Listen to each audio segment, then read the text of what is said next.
You could take away several stories from last night's SmackDown Live coming from Philadelphia.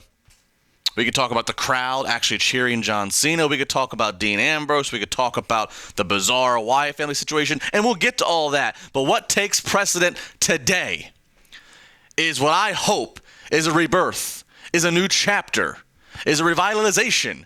It is hope for one, Jack Swagger. Jack Swagger jumped ship over to SmackDown.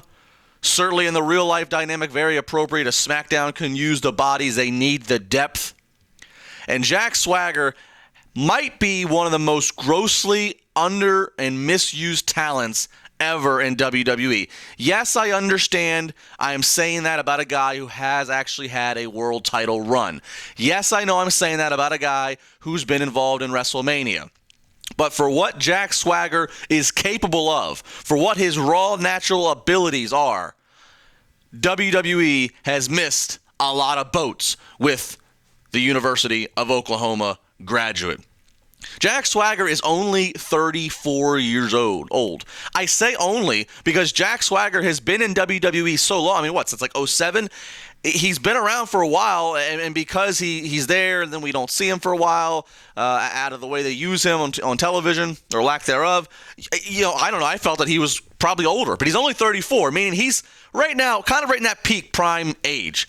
He's like the same age as Kevin Owens is, okay? Kevin Owens, obviously, on the top of the mountain right now for WWE. Jack Swagger, he's going to start with a feud with Baron Corbin, and that's perfectly fine. Baron Corbin, a young pup, a guy that I like as well, a very true blue heel, could give a damn if he makes you smile or if you appreciate his work rate. He just wants booze, and he wants to be booed, he wants to be disliked, and he wants to get paid, all right? Nothing wrong with that. Jack Swagger's a great first opponent. They work well for each other. A lot of dynamics they can play off of. But the bigger picture is, after Baron Corbin, after helping him and letting Corbin take whatever experiences out of that he can, Jack Swagger needs to continue to move up. Quite frankly, if Jack Swagger is catered to and treated and presented in the appropriate and fulfilled fashion that he should be over the course, let's say, just the rest of this calendar year, Jack Swagger could legitimately be pinned as a guy who could be on the top of the card, who could be in the title picture for SmackDown Live. You want to talk about CM Punk going to UFC? Jack Swagger next to Brock Lesnar. Jack Swagger's a guy in WWE that if Jack Swagger put his mind to it, put the training in for it, Jack Swagger could go to UFC and do some damage.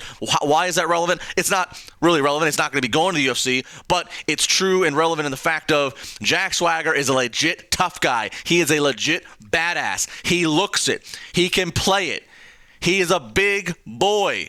Look at the size of him. Jack Swagger has all the tools necessary, and I hope it happens, and if it doesn't happen, I wouldn't blame Jack Swagger for wanting to seek higher ground. In fact, I wouldn't be surprised if Swagger was almost on his way out this past year, and they might have bribed him to stay and said, look, we're finally going to do what we need to do with you. So, in a loud, clear voice, please put your hand over your heart and say it with me.